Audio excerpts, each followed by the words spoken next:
addressed in the right or in the appropriate way, because sometimes we look at it not through the right lenses of seeing it through the eyes of the professionals who have spent their lives understanding the types of mental health challenges that come about and the solutions that we may need to offer to people in the community.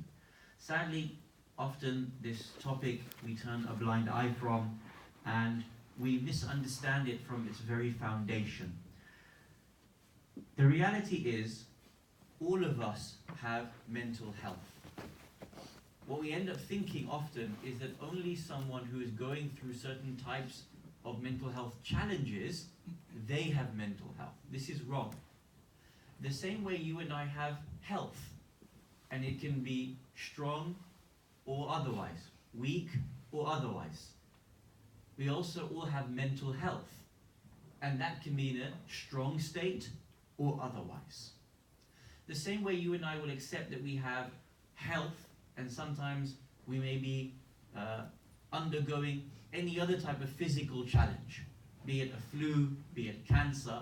We recognize that we all start with a point of health, and then it can be strong or it can deteriorate.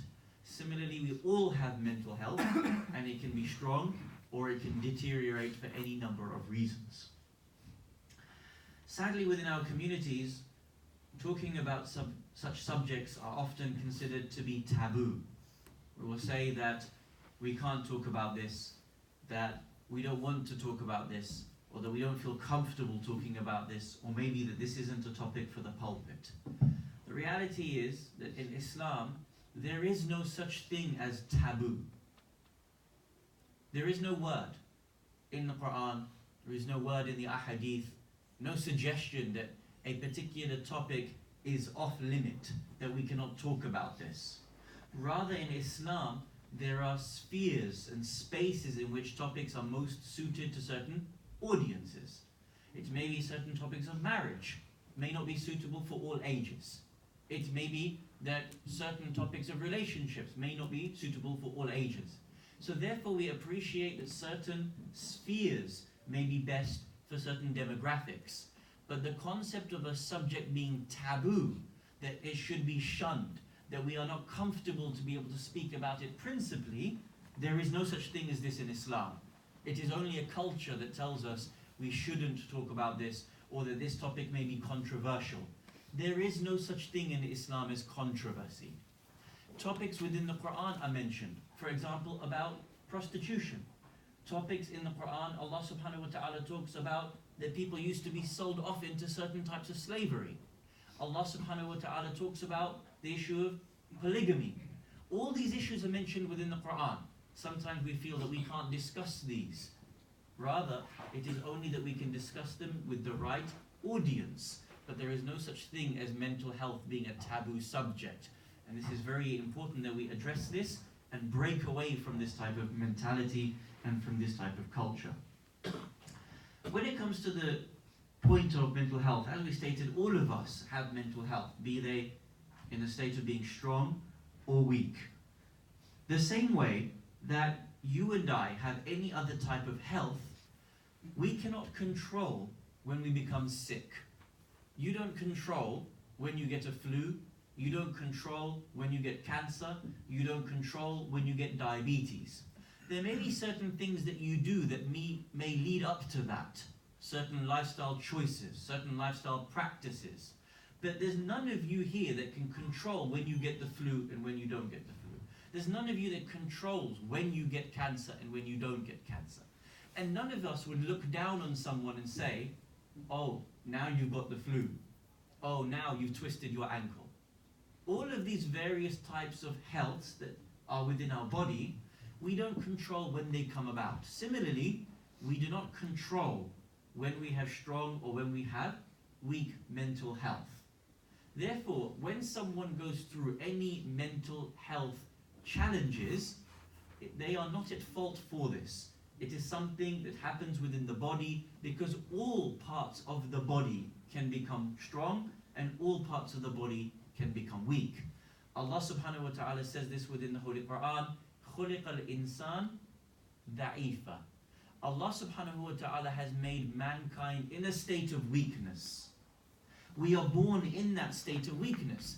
And any part of our body can fall into a state of ill health, needing assistance, needing repair. Therefore, there should be no reason as to why we feel uncomfortable to talk about the issue of mental health within our community. However, the problem is that we tend to stigmatize this type of health problem.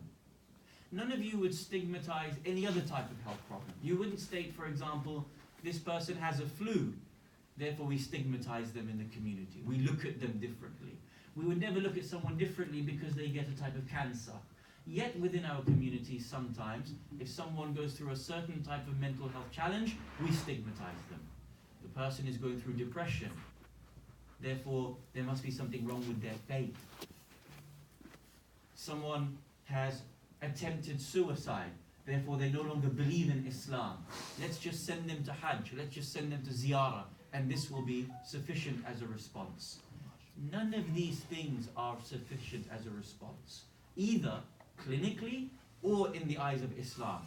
And therefore tonight, inshallah, we need to be able to address some of these issues. The first thing we want to talk about tonight is the statistics around certain types of mental health challenges. Number two, we want to ask the question, why does mental health challenges come about? Number three, how do I identify if I have a mental health challenge or someone in my family or community has a mental health challenge? And number four, how do I deal with those challenges in an appropriate way, in accordance to the correct way that Islam would require us and the clinical processes would require us. Inshallah, this will be our discussion for tonight. Salawat ala Muhammad wa ala. Some statistics for us to appreciate the reality of some of the challenges that we have, and these are statistics for the Western world. Number one in 4 adults undergo mental health challenges in their life. 1 in 4 adults undergo mental health challenges in their life. That means if I was to divide you up into 4, into quarters, forgive me for choosing you, but this quarter of people statistically will undergo mental health challenges or have undergone mental health challenges. That is a large proportion of the community, which means it cannot be neglected within our adult community. Number 2, there has been a 70% increase in mental health challenges amongst our youth in their period of adolescence until the age of 25 years old. So from the age of adolescence to 25 years old, there has been a 70% increase in youth being diagnosed with mental health challenges. Again, so from the youth perspective, it cannot be ignored. Number 3, in the Western world, 1 in 25 youth have tried, attempted suicide in one form or another. 1 in 8 youth have thought about committing suicide at some point in their life. This shows us that whatever age category or gender you fall into, this is an issue. Because if you are a youth, it affects you in a certain way. If you are adult, it affects you in a certain way. And if you are an elder, it affects you in a certain way. The second question we wanted to ask tonight is, why do mental health challenges arise? And as we stated in the introduction, your mental health is no different to the health of any other part of your body. The same way your heart can become ill, the same way your liver can become ill, the mind and the brain can also undergo different mental health challenges. The reality is that there are a breadth of different challenges that we need to be aware of.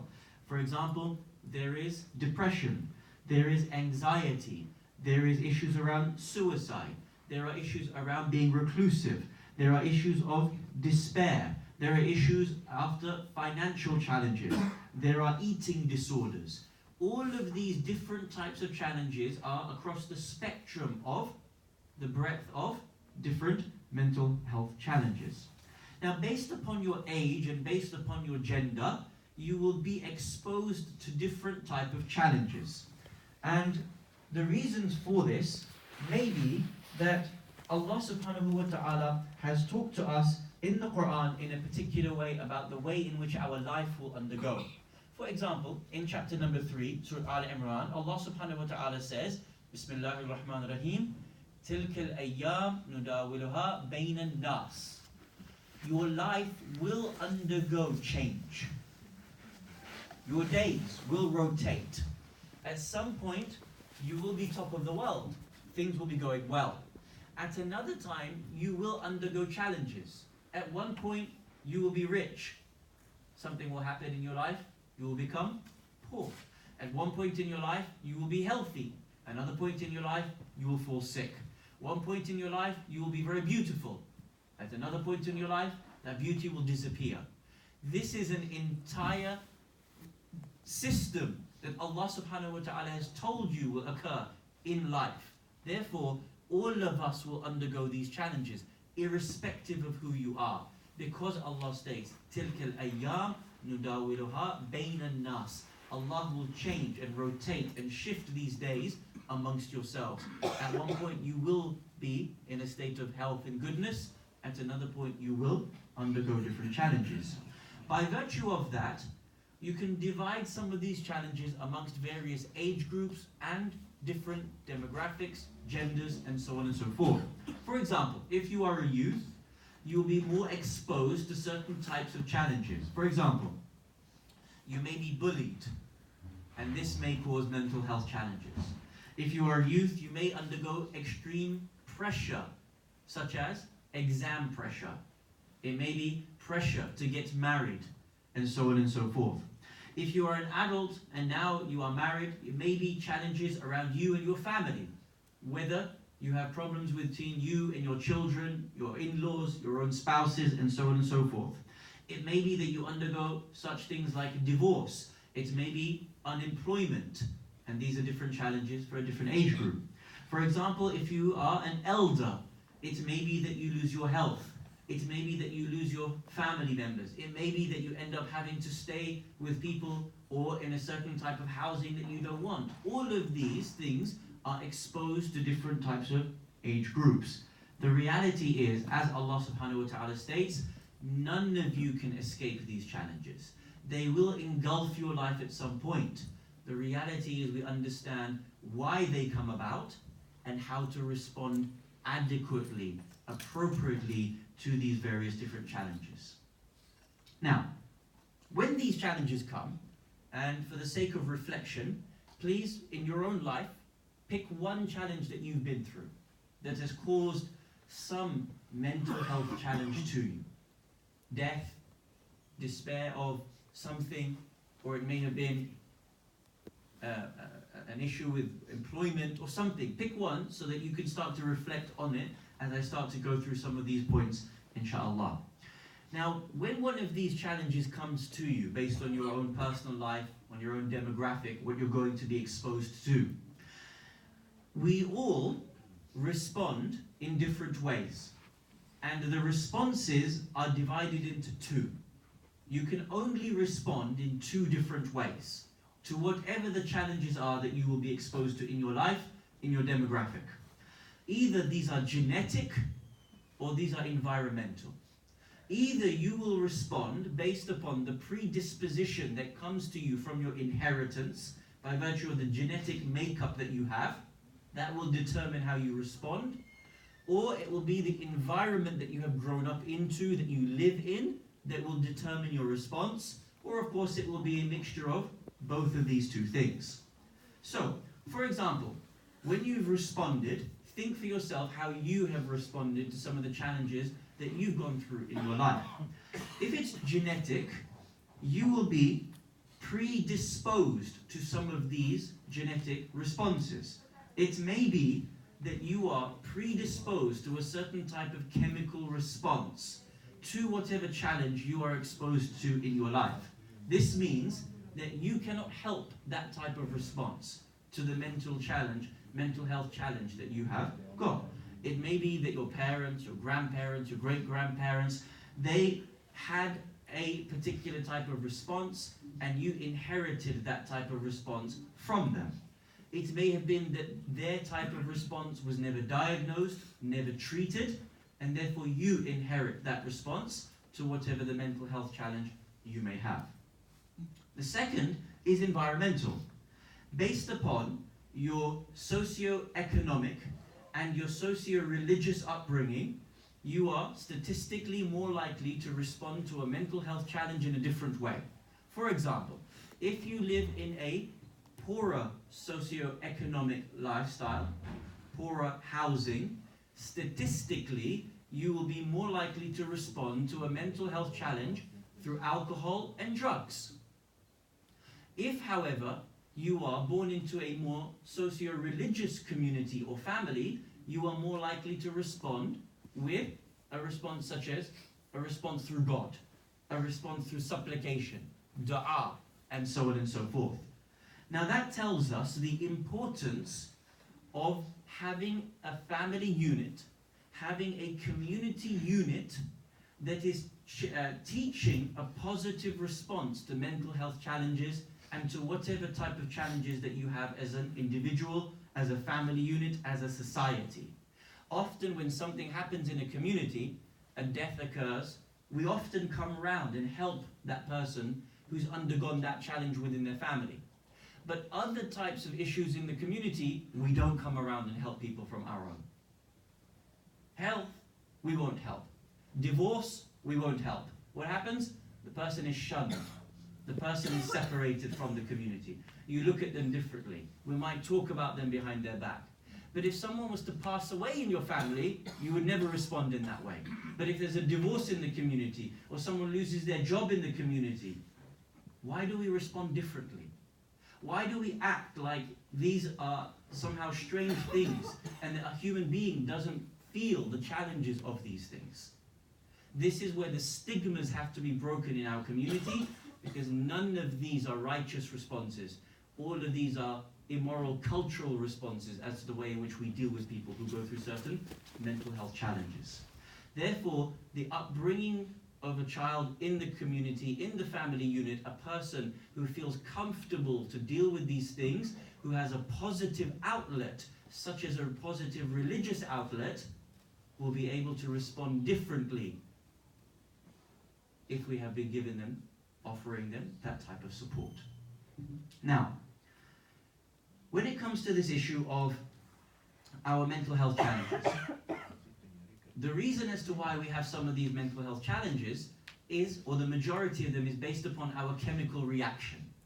And what happens is that when we go through any kind of pleasure activity, our brains release a particular type of chemical which is known as dopamine and serotonin and oxytocin. So now these are different chemicals. If you go for a run, if you go to a restaurant with your friends, if you enjoy any particular type of activity, when you do that activity, your brain releases these chemicals, and that tells you that you are enjoying that activity. You're getting satisfaction from that activity.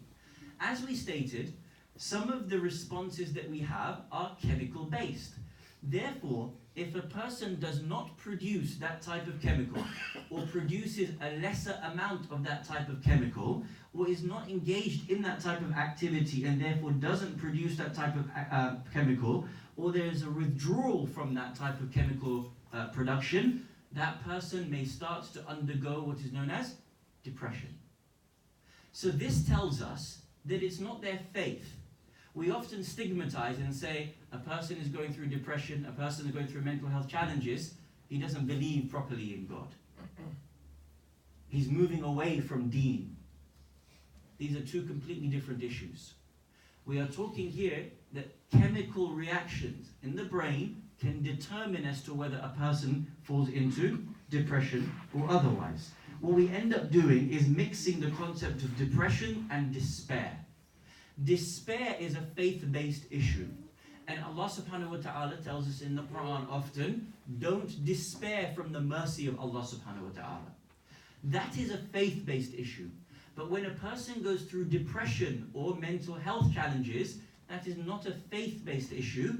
That is an issue that occurs through different chemical reactions that take place in the brain, and it is important that we don't mix those two things incorrectly. Now, number two, the third point of our discussion, how do I identify if I am going through mental health challenges, or someone in my family or someone in my community is going through mental health challenges? Our clinicians tell us that there are two types of risk factors in the identification as to whether I or someone else is going through mental health challenges. And those can be understood through core ways and biological ways. The first thing for us, according to our clinicians, is to see the grieving period that someone is going through in their mental health challenge. As we stated, think about your own mental health challenge that you've been through. Someone has passed away, God forbid, in your family. Someone has divorced, someone has lost their job, whatever it may be in your lifetimes that you've undergone with difficulty in your life. According to our clinicians, you can measure the grieving process that you've undergone or someone else is undergoing, and that will tell you as to whether they are in a state of depression or their mental health is in a state of weakness or otherwise. How long is that grieving process that you can measure? 2 to 4 weeks. If you or someone else has been grieving continuously for 2 to 4 weeks and they have not managed to change that, it is one way to identify as to someone whether they are going through a mental health challenge or not. Of course, if it's more than 4 weeks, then it's continuing to be ongoing. Now, the ways in which we can identify these risk factors are divided into two. The first are the core ways, the second are the biological ways. In terms of the core ways, you can measure whether someone is going through depression or going through a mental health challenge in the following ways. Number one, has their mood changed for 2 to 4 weeks or more? If you see someone's mood or your mood change ongoing for 2 to 4 weeks or more, then it is a sign of mental health challenges in your life. If your energy levels have gone down for 2 to 4 weeks or more, it is a sign of mental health. So for example, if you no longer want to get out of bed, if you don't want to go to work, if you don't want to go to school for 2 to 4 weeks or more, it is a sign of mental health challenge.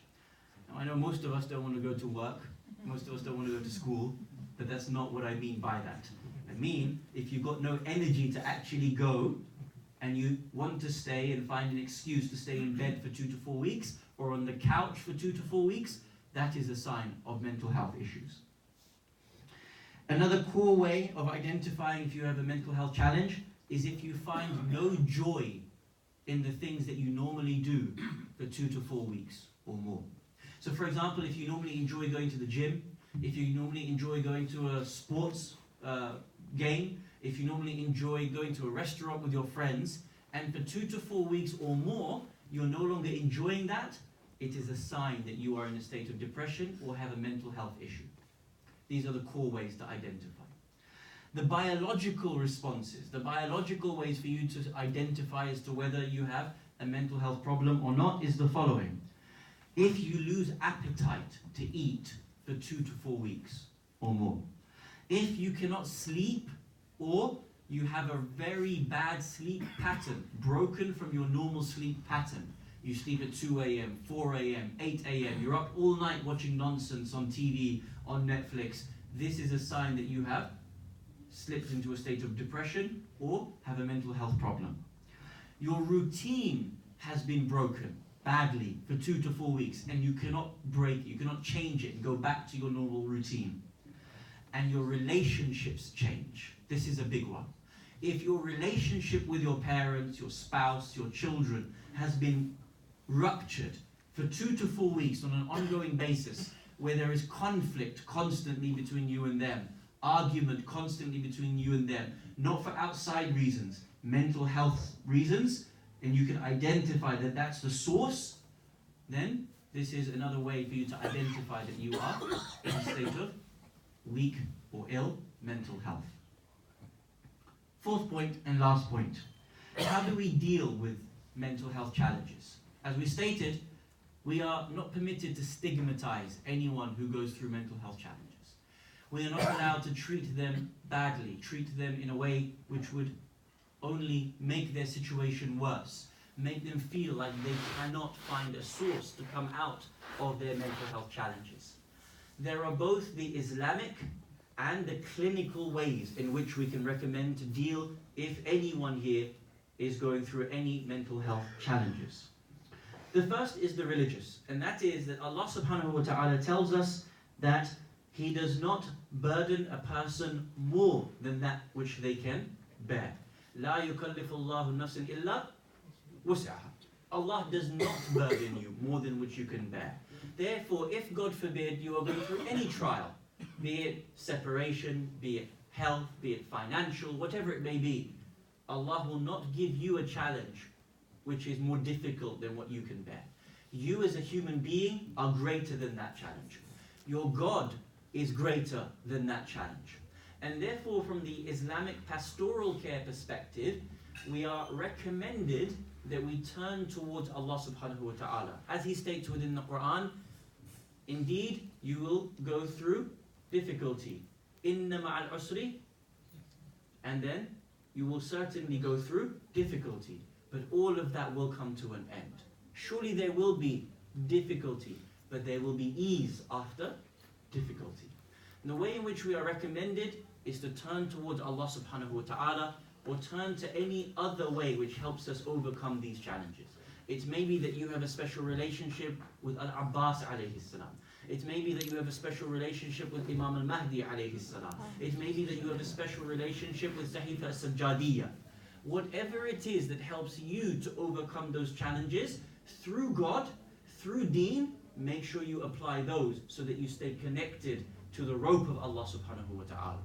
Sometimes it may be that you will recite the dua of Ahlul Bayt alayhim salam. In there are the words that they used whenever they underwent difficulty. Look at Dua Kumayr. Ya Rabbi, li'ayyi umuri ilayka ashku. Which thing in my life should I complain to you about? Ya Rabbi, anta ta'lamu dha'fi. You know my weaknesses, my Lord. Why did Ali ibn Abi Talib alayhi salam recite these words? Was he not going through the worst of trials in the existence of the history of humanity? Where did he turn to? Allah subhanahu wa ta'ala. Therefore, you can use their words or you can use your own words. And your own words are no lesser than the words of the dua from Ahlul Bayt alayhim salam. That you can go into sajda, that you can stand by the alam, you can turn towards Karbala, you can turn towards Mecca, and to make those dua that you need to express yourself to Allah subhanahu wa ta'ala, express yourself to the Imam of our time, Imam al-Mahdi, ajjalallahu ta'ala farajah. The second, how we deal with it, is the professional and the clinical way. As we stated, they are the experts in their field.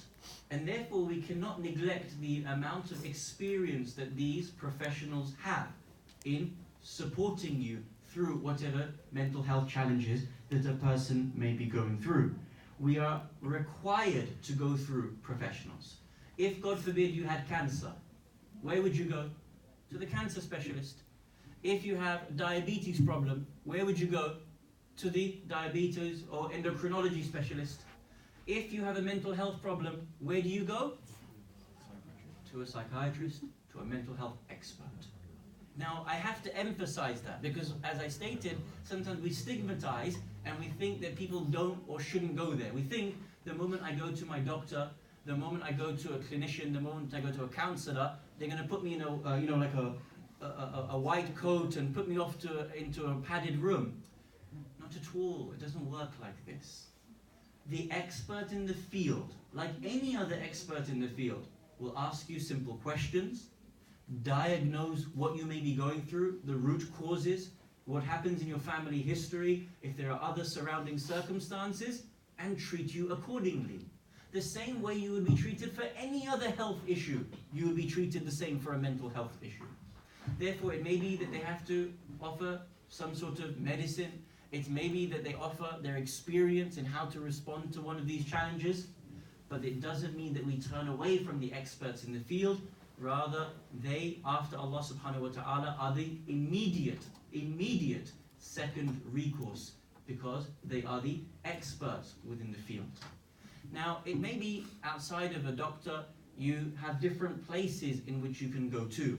There are websites where you can go to for assistance. For example, mind.org.uk. There are Muslim youth helplines. There are Samaritan helplines where you can call and speak to someone who is professionally trained to be able to give you a response. Even if you can't go to one of these places, at the very least, if you have any mental health issues, talk to a family member, talk to a friend, express yourself what you're going through. Get a person to be able to listen to what you're going through, rather than having to deal with it yourself. And I'll tell you why, brothers and sisters. Because in our community we have had this stigma, oh, just let him work through it himself. He'll get over it, it's not a problem. Because we've had this kind of mentality, you know what's happened? They've not got over it. It's stayed with them for years, generations. What we end up saying is, don't worry, he'll get over his problems. Don't worry, he's addicted to this. Let's just get him married off and then he'll overcome the addiction. You know what you do? You place that burden onto someone else. Why are there so many divorces? Why are there so many fights within the community, within spouses? We say, just, he'll get over it, it's okay, let him deal with it. Just send him to Karbala, send him on ziyarah and he'll come back fixed. It doesn't work like that, especially if it's going to be a chemical reaction within the brain.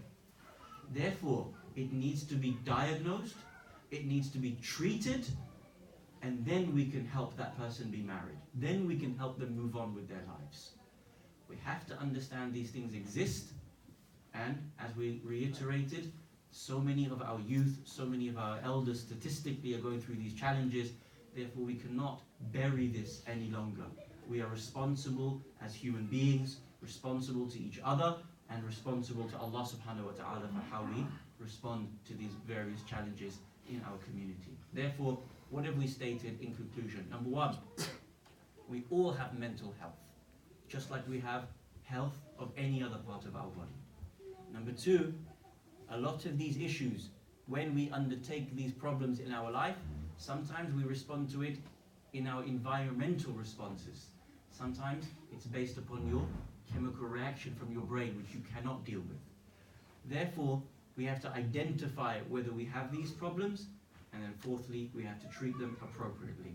Inshallah, this discussion has been of help and has started us being able to talk openly about these challenges within our families, within our communities. Walhamdulillah Rabbil Alameen. Wa sallallahu ala Sayyidina wa Nabiyyina Muhammad wa alihi al-Tahirin.